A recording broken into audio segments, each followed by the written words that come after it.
Տարիներ շարունակ երգչուհի Զարուհի Բաբայանը հայկական բեմում է և շարունակում է ակտիվ գործունեություն ծավալել, թողարկելով նոր հիթային երգեր ու ունենալով նոր մենահամերգներ։ Երգչուհին ակտիվ է նաև իր սոցիալական էջերում, որտեղ էլ 3 նոր լուսանկարներ ու տեսանյութ է հրապարակել։ Զարուհի Բաբայանը փայլում է իր տեսքով՝ գեղեցիկ զգեստ, վարձահարդարում ու խիտ դիմահարդարում։ Ահա այսպիսի տեսք ունի երգչուհին վերջին օրերին։ Ձեզ ենք ներկայացնում կադրերն առանց մեկնաբանության։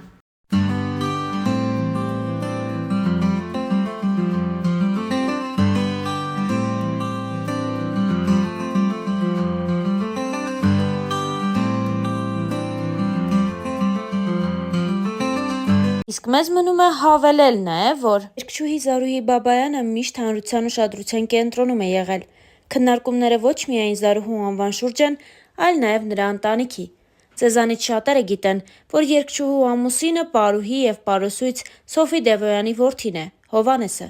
Զույգը 2 երեխա ունի՝ Սոֆին և Գոգան։ Զարուհի Բաբայանի որդին կրում է պապիկի՝ բժիշկ Գեորգիկի միջի անունը։ Երգչուհու որդին միշտ խուսափել է ճանաչված լինելուց։ Զարուհին իր վերջին հարցազրույցի ժամանակ խոսել էր որդու մասին ու նշել հետևյալը. «Երբ տղաս մի փոքր արդեն մեծ էր, զայրանում էր, ասում էր, որ չգնամ ու չնկարահանվեմ, ելույթ չունենամ, չէր ուզում ինձ տեսներ հեռուստացույցով, ուզում էր ես տանը մնայի»։ Ինքը հետո էլ պրակտիկորեն գրեթե միշտ մերժել է մեզ հետ որևէ հաղորդման հյուր գնալ ու նկարահանվել։ Երևի 2 հաղորդման է մասնակցել մեզ հետ ու վերջ։ Որդիս հիմա Չինաստանում է, սովորում է ֆինանս ու էկոնոմիկա, արվեստից մաքսիմալ հեռու է, ինքն ավելի շատ մոտ է իր պապայի մասնագիտությանը։ Բայց ես հուսով եմ, որ այդ կրթությունը ու այն դժվարությունները, որ հիմա ինքը կրում է հեռու լինելով տանից ու մեր երկրից, հուսով եմ, որ մեր երկրի համար կլինի կրթված ու լավ տղա։ Էս սերունդն էդպիսինն է, անկեղծացել էր Զարուհի Բաբայանը։ Ինչպես արդեն նշեցինք, Զարուհի Բաբայանը բոլորովին վերջերս Նազենի Հովհաննիսյանի «Կամուրջներ» հաղորդման հյուրն էր։ Զրույցի ընթացքում նրան միացել էին նաև Սոֆի Դևոյանը և երգչուհու դուստրը։ Զարուհի Բաբայանը զրույցը սկսեց սիրելի ու հարազատ փողոցից ու նշեց, որ հատկանշականն այն է, որ իր ամուսինը ծնվել ու մեծացել է մի փողոց այն կողմ, բայց նրանք մանկության տարիներին երբեք չեն հանդիպել։ Զարուհին ամուսնու և իր սիրո պատմությունը սկսեց խորհրդավոր պատմությամբ. «Մի օր տանն էինք, տիկին Դևոյանն իր արխիվներն էր նայում, ինչ-որ բան էր փնտրում, իրենք նստած էին ճաշասենյակում ու այն ժամանակ վիդեոկասետաներ էին, դրանցով տեսանյութ էին նայում։ Ես խոհանոցում էի, ինչ-որ գործ էի անում։ Ճարտարապետ Հրաչ Պողոսյանի աղջիկը, Ռուզաննան, մեր տանն էր, հարևաններ էինք։ Նրանք նայում էին ու ես տեսանյութի մեջ լսում եմ իմ ձայնը, մոտենում եմ ու ասում՝ մեր արխիվներն եք նայում։ Ասում եմ՝ իմ ձայնն ա տեսանյութի մեջ։ Ամանորյա եռուզեռ ա, իրենք նստած են ու երբ կադրը փոխվում ա հեռուստացույցին, էնտեղ երգում եմ ես, Ամանորյա գիշերն ա, ու կադրում հայտնվում ա Հովհաննեսն ու ասում՝ վայ, Զառան ա, մեր դպրոցից, նենց կարգին աղջիկ ա։ Ու Ռուզաննան իրեն ասում ա՝ ի դեպ, Վանյա ջան, ինքը ամուսնացած չի։ Դրանից հետո 2 տարի անց ես ու Վանյան հանդիպում ենք ու դա լինում է ճակատագրական հանդիպում։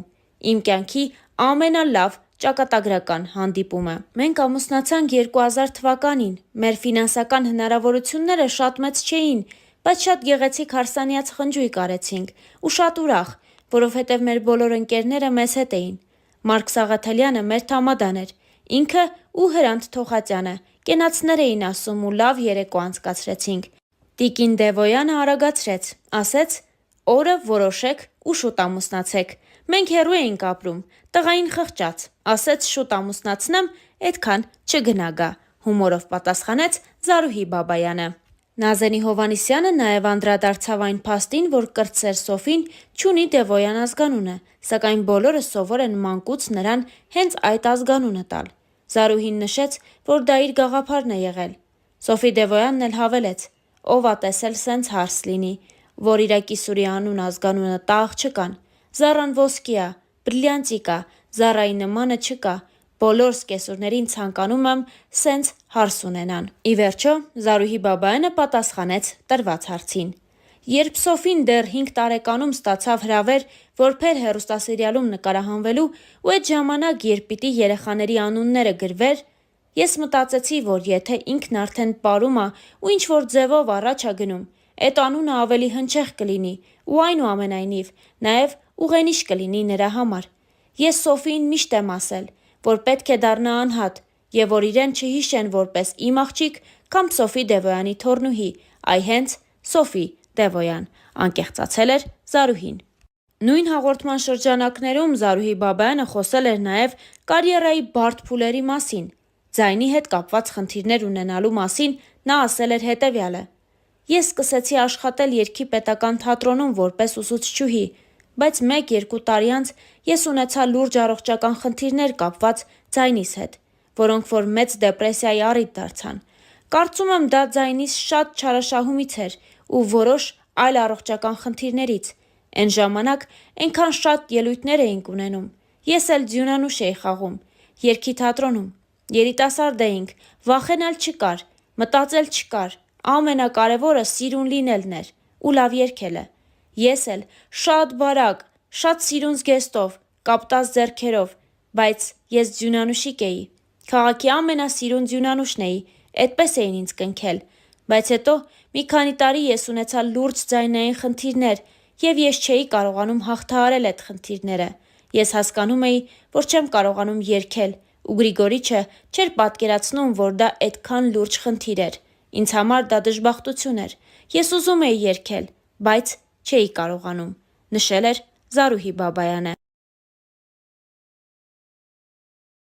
Աստղային ընտանիքում ծնված Սոֆին հանրությանը հայտնի դարձավ, երբ դեռ փոքր երեխա էր, ու 15 տարեկանում նա տվեց իր առաջին հարցազրույցը, որի ժամանակ խոսել էր մասնագիտության ընտրության և այլ շատ թեմաների մասին։ Star News-ը ձեզ է ներկայացնում նաև այդ հարցազրույցից հատվածներ։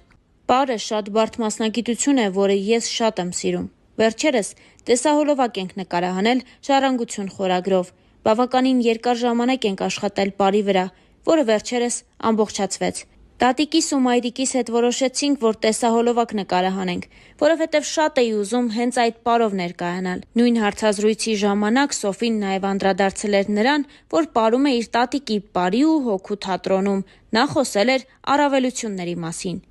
Իրականում այդպես չէ։ Ես արտոնություններ չունեմ։ Տատիկս շատ խիստ է։ Ես էլ ինձ խմբում չեմ պահում այնպես, որ իր թոռնիկն եմ։ Ես բոլորին հավասար եմ։ Ինձ զգում եմ այնպես, ինչպես մյուս երեխաները, թե ինչ են խոսում կողքից, էական չէ։ Գիտեմ, որ միշտ քննարկվող թեմա է լինելու դա։ Տատիկս երբեք անտեղի չի ջղայնանում։ Եթե նույնիսկ ջղայնանում է, ինձ համար հաճելի է, որովհետև նրա ամեն նկատողությունից շատ բան եմ սովորում։ Ես իրեն միշտ եմ ասում, որ ինձ նկատողություն անի, որովհետև դրա մեջ լավ բան եմ տեսնում։ Իսկապես, նա հանդարտության հետ մեկտեղ շատ խիստ է, սակայն միայն աշխատանքում։ Տանը խիստ չէ, տարաձայնության առիթ միայն սնվելու թեման է դառնում։ Տատիկը խոսում է ինձ վրա, որովհետև չեմ հասցնում լավ սնվել։ Բնականաբար, խորհուրդներ շատ են լինում։ Տարբեր խորհուրդներ է ինձ տալիս, որոնք անպայման լսում եմ, որովհետև նա կյանքի մեծ փորձ ունի և ինձ համար քայլող լեգենդ է։ Մեր ընտանիքում այնպես է, որ բոլորս իրար հետ մոտ ենք։ Չի լինում, որ ինչ-որ մի բան մեկին վստահեմ, մյուսին ոչ։ Մայրիկիս հետ էլ շատ ընկերական հարաբերություններ ունեմ։ Նա միշտ իմ կողքին է և աջակցում է ինձ։ Առօրյայում ինձ ճիշտ ուղու վրա է դնում։ Անկեղծացել էր Սոֆին ու խոսել նաև տարիքային տարբերության ու սերունդների բախման մասին։ Լինում են դեպքեր, երբ ամեն մեկս ունենք մեր կարծիքը։ Սակայն, եթե նույնիսկ ինչ-որ խոսակցություն է լինում, տանը կոնֆլիկտ չի դառնում։ Ի վերջո, գալիս ենք մի հայտարարի։ Սոֆի Դևոյանը խոսել էր նաև փոքր տարիքից իր գումարն աշխատելու և ինքնուրույն դառնալու մասին։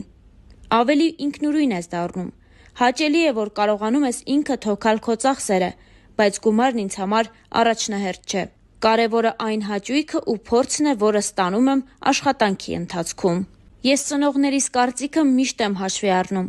Երբ ինչ-որ գումար եմ վաստակում, չեմ շտապում միանգամից ծախսել։ Աշխատում եմ հագուստի կամ առօրեական բաների վրա չվատնել գումարս, հավաքում եմ ու ինչ-որ կարևոր բանի համար ծախսում։ Օրինակ, նկարչական պարագաներ եմ գնում կամ էլ պարային հագուստ, անկեղծացել էր Սոֆին։ Պարուհին նաև անդրադարձել էր իր արտաքին տեսքի հետ կապված քննադատություններին ու այն բանին, որ 12 տարեկանում փոքր-ինչ ներկեց վարսերը։ Նա նշել էր հետևյալը.